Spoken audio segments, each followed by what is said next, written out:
I was blessed to be a nanny to a family that had 4 children. The youngest one had Downs, and the mom was an amazing mom. And she would ask, what is it that you dream for your children? And so by the time I was ready to have my own family, I had already been thinking about it. My dream for them was that they would know Jesus and that they would make him known. So people would know Jesus better because they knew my kids, and that they would put more into the world than they took out of it.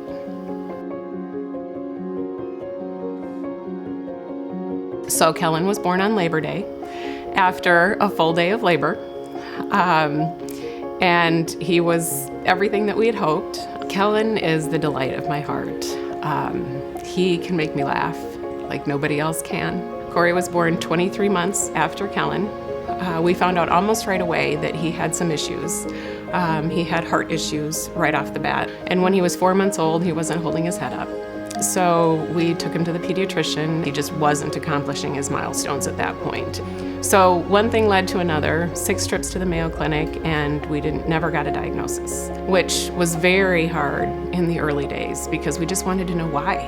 Why are we having these challenges? And we wanted answers. At one point, he was on a medication that made him angry, and the doctors kept telling me it wasn't the medication. And because we didn't have a diagnosis, I didn't know, is this what our future's gonna hold? In the early days, it was so hard.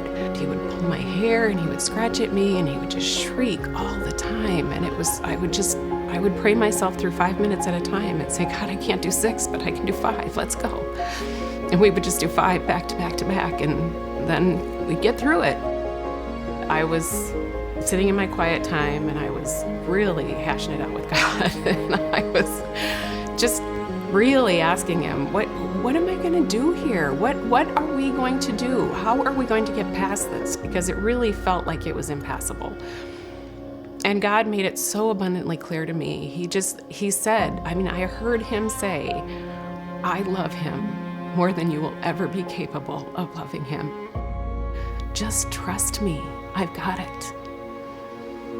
And that's when I intentionally surrendered Corey to him. And I said, okay, now he's yours. You're just gonna have to tell me what to do.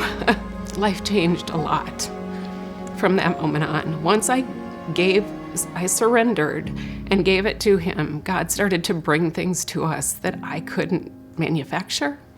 I couldn't research, I couldn't dig up, I couldn't go find. They were just amazing opportunities for him. I also realized how big God's shoulders are, that he could hold me up when I just couldn't do it anymore.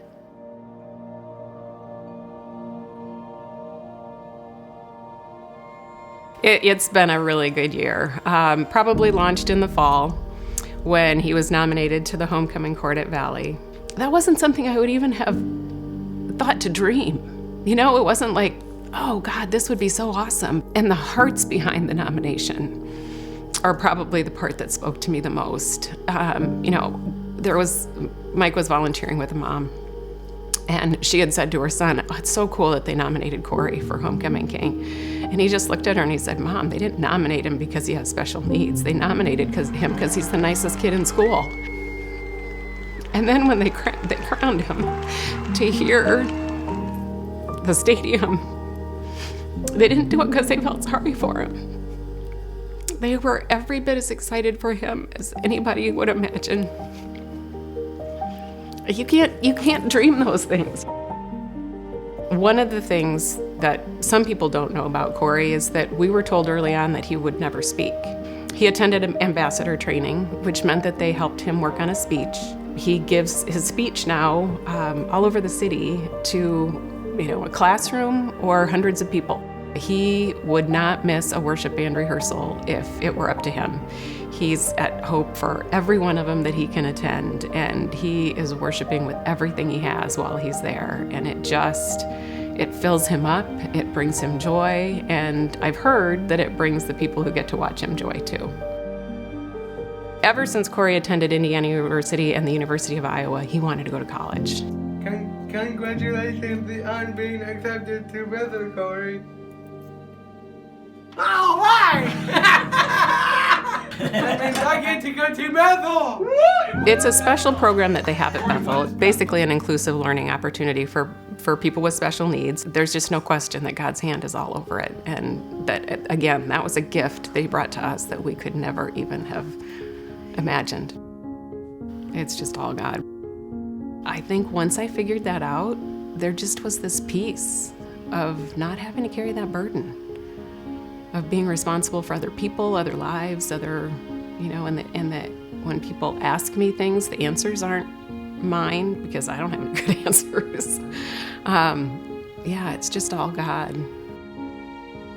I started walking when the boys were real little, and that would just be my time to just be able to spend time in my own head and talk to God. It's just God and me, just hashing things out and talking things out and telling him my frustrations and praising him. I spend a lot of time in gratitude because I have so much to be grateful for. My mom is probably the most influential person for me. She's the one that pointed me to Jesus when I was a little girl and just kept pointing me to him. And she's actually, honestly, the first person I call, and then I call my Bible study small group. And those women they're my rock.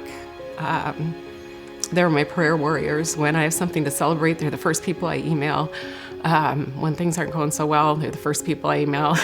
We just laugh a lot as a small group. The thing I love about our Tuesday night Bible study is that it is cross-generational.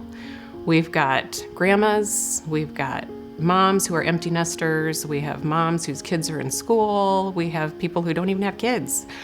We have people who are married, who aren't married, who are widowed. It's just, we've got everything. And there's just something so rich in getting to know God with women like that.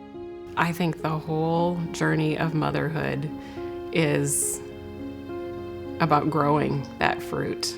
And for the young moms with the little kids, it feels like you have none of the above.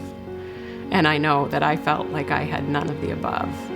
But it's like running a marathon. As you continue to do it and continue to go through the process, I do feel like all of that fruit does come over time.